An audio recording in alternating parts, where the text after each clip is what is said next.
Brought to you by Penguin.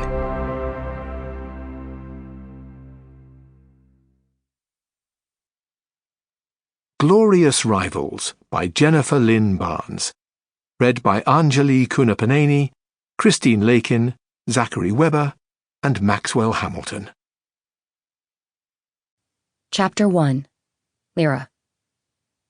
Kissing Grayson Hawthorne felt like stepping out of time. Nothing else existed. Not the ground beneath Lyra's feet, not the ruins or the cliffs. Just this. Every place their bodies touched. His lips and hers. A jagged breath. This. The right kind of disaster just waiting to happen, Odette's voice whispered in Lyra's memory. A Hawthorne and a girl who has every reason to stay away from Hawthorns. As if he'd heard Lyra's thoughts, Grayson pulled his lips slowly back from hers. I usually have more control than this, he said, his voice achingly low. I usually have better sense, Lyra replied, keenly aware of just how close her lips still were to his, and how close the two of them were to a repeat performance. That kiss, their first, their only, had been earth-shattering. It had also almost certainly been a mistake. The wind off the ocean picked up behind Lyra, sending her ponytail flying into her face, and his. Grayson tamed her long hair, pushing it back, and as he did, the wind calmed too, so suddenly and completely that Lyra couldn't shake the illogical thought that he had calmed it through sheer force of will. An alarm went off in the back of Lyra's mind. This was Grayson Hawthorne. And even if he wasn't the cold, above-it-all, asshole rich boy she'd thought him to be 24 hours earlier, he was still a Hawthorne. His blood wasn't just blue. It was practically cerulean. And soon enough, the grandest game would be over. And promises or not, Lyra and Grayson Hawthorne would go back to being what they'd always been, little more than strangers, with every reason to stay away from each other.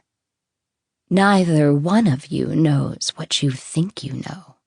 Another of Odette's warnings echoed through Lyra's memory, but even that couldn't distract her from the fact that she was still so close to Grayson that she could feel his every breath on her skin.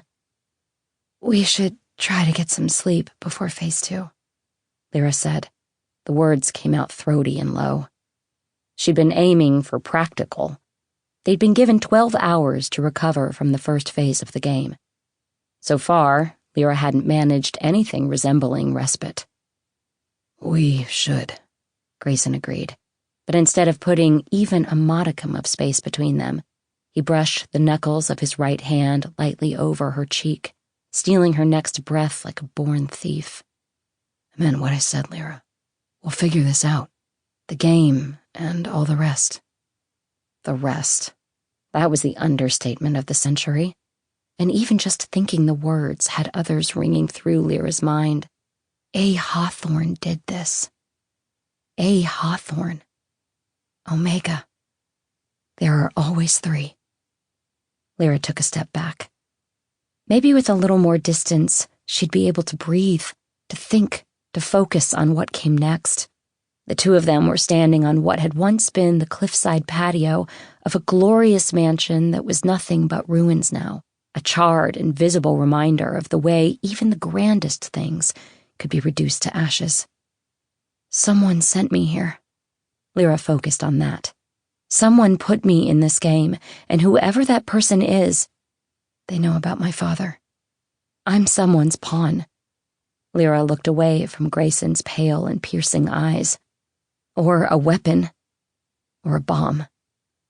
That was the logical conclusion, wasn't it? That the person who'd sent her that ticket had put Lyra in the grandest game because of her history with the Hawthorne family? Because of her father's death. Because of Alice Hawthorne's role in it. You are no one's weapon, Lyra, Grayson said, his tone making it perfectly clear just how rarely he lost arguments of any kind. Bomb or otherwise. And you are certainly not a pawn.